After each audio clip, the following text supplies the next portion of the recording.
ultimately, you or me, or we, however you want to say it, is living out the reality of something we've already accepted. See, it's either like your success and what you do in life is really dependent upon a perspective that you live from, that you have accepted as this is reality. See, the truth is everyone's going to have a source reality that they live from, a source perspective they live from. Jesus said it this way: a good tree can only bring forth good fruit, and a bad tree can only bring forth bad fruit. A bad tree can't bring forth good fruit, and a good tree can't bring forth bad fruit. Interesting that he says this, because in our culture today, we tend to leave that part out, that a good tree can't bring forth bad fruit. We're always taught, the bad tree, the bad tree, the bad tree. That's all we're taught. We're not taught about how the good tree. And the whole point of this, you got to look at the symbolism, the signs. Jesus is simply talking about, where is your thinking rooted at?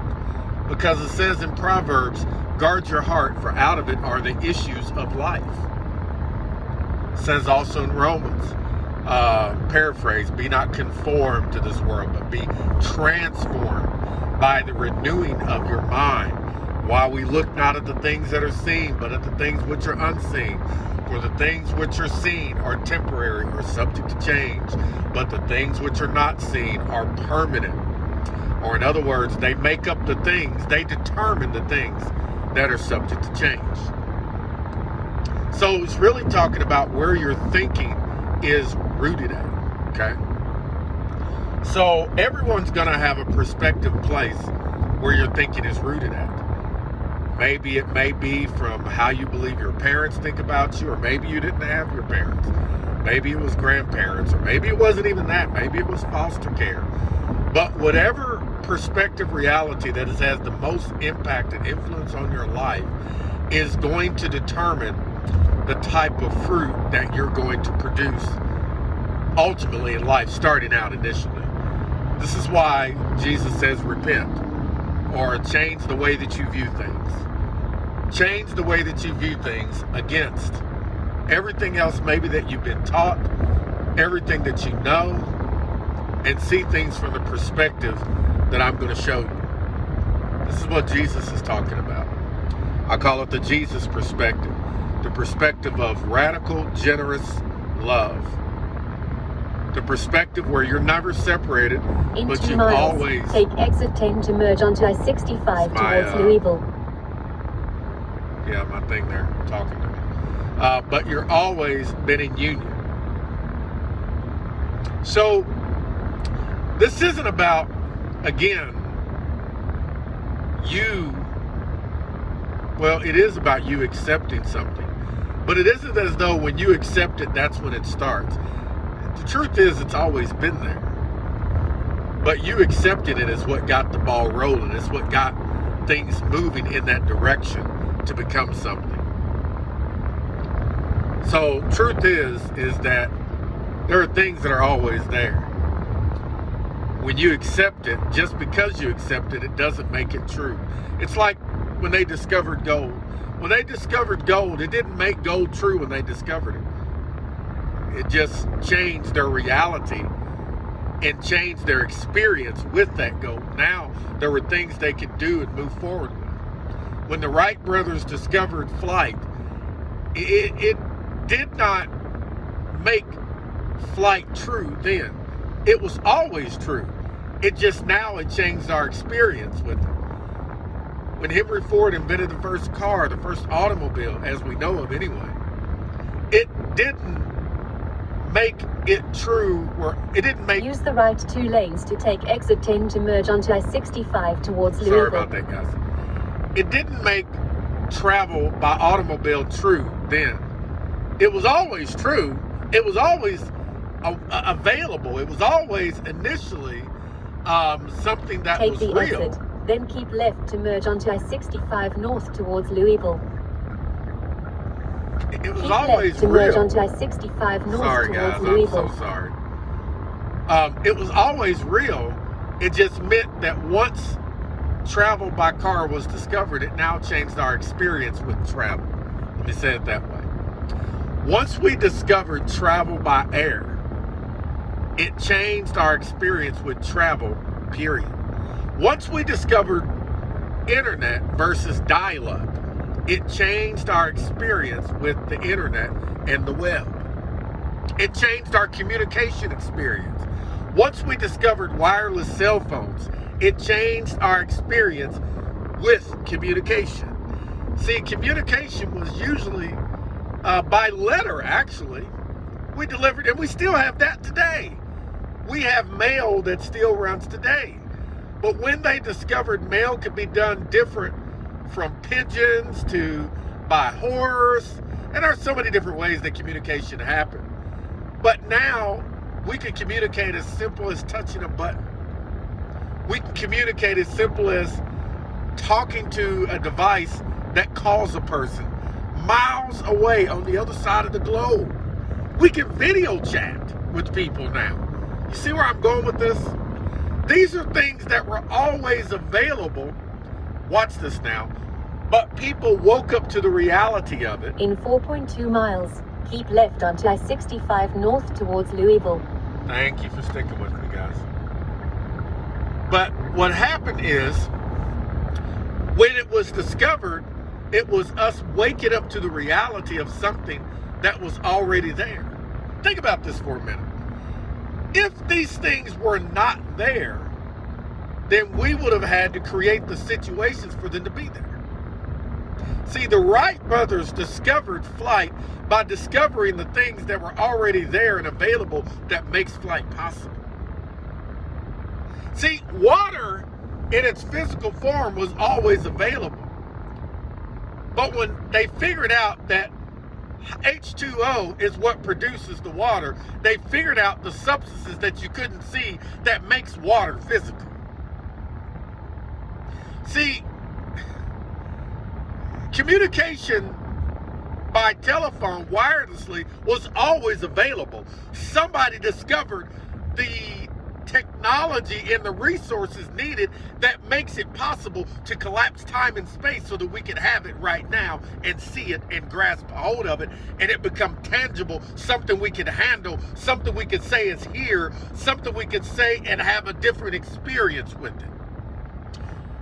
My gosh, this is what happened with John when John said, "And the Word became flesh and dwelt among us." Do you realize that this is what means when in 1 John that we handle the Word was tangible to us, we ate with the Word, we slept with the Word. See, they only knew God from the perspective of Moses, the prophets, the pillar of fire, the pillar of cloud.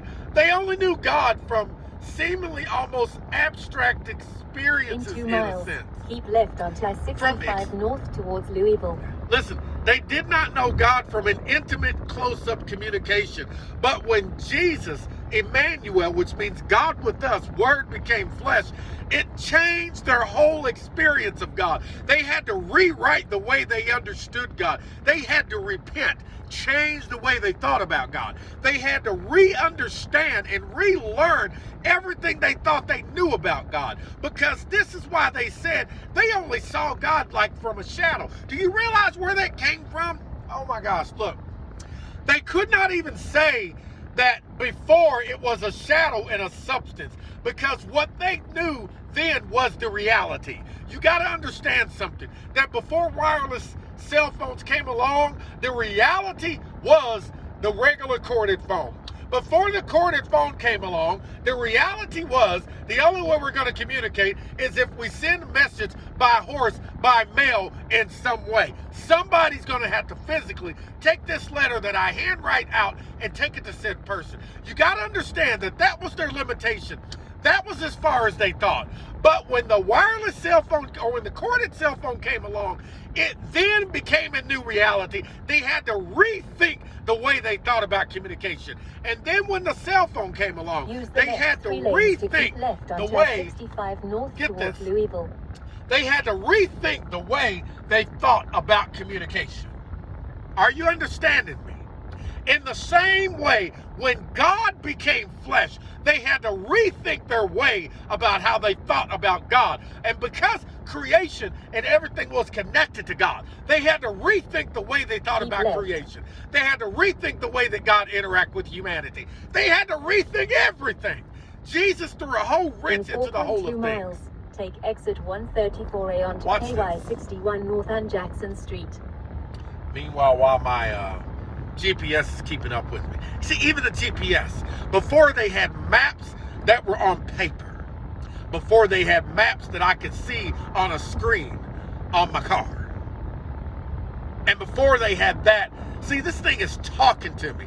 It's got a whole graph laid out that shows me the streets I'm driving on. It's got a little blip that represents the me where I'm driving at.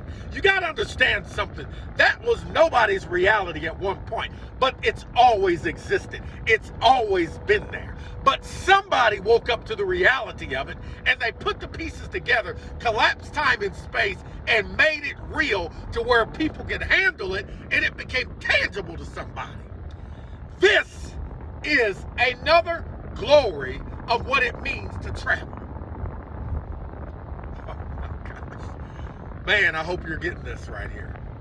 And it is the same way in how we look at acceptance. You accepting something doesn't start anything. You accepting something simply wakes you up to a reality that's always been true.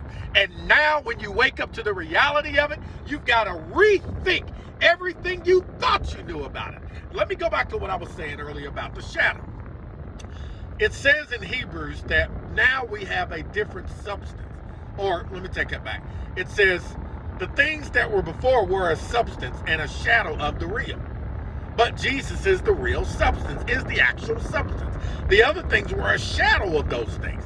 Do you realize that they couldn't even say it was a shadow of those things? My God, until they saw the reality. Let me explain what I mean. Stay with me for a minute. Do you realize that what I'm doing now, wirelessly communicating on a device, is in it makes 2 miles, listen, take exit 134A onto KY 61 North and Jackson Street. when I say it was a shadow, that means, man, look, we thought we were doing it then, but this is like a shadow. This overshadows everything. Oh my gosh, I just saw it. Watch this now. Oh my gosh, watch this now.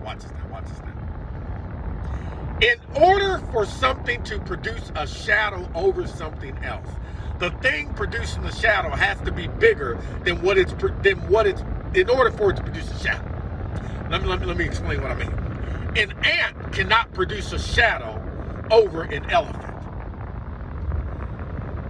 And an elephant, oh my gosh, cannot produce a shadow over the Empire State Building. Because the Empire State Building is bigger than the elephant, so it can overshadow the elephant. And the ant cannot produce a shadow over the ant or over the elephant, but the elephant can produce a shadow over the ant. Why? Because the elephant is so much bigger than the ant. See, the ant, it might take it, I don't know, a long time to get from one side of the road to the next. But the elephant, the same road, it'll take it just a couple of steps. And now the ant would have to rethink what travel is like. All right, that's it. I gotta quit. So look, just understand when you accept something. Use the right lane to take exit 134A onto KY 61 North and Jackson Street. Oh my God, this is gonna be the wildest one ever. I got GPS talking and everything. Look, you accepting something does not make it true. It does not start anything. When you accept something, actually, let's get rid of the word accept. No, you wake up to the reality of something that's always been true. Let's start there. Take the exit, then continue on to South Jackson Street. You wake up to the reality of something that's always been true. And when you wake up to the reality... Continue on to South Jackson Street. Get this. When you wake up to the reality of something that's always been true, It now changes your experience with it. In half a mile, turn right onto East Oak Street. Look, that's all I have for today. Have a great day, and remember, you're loved.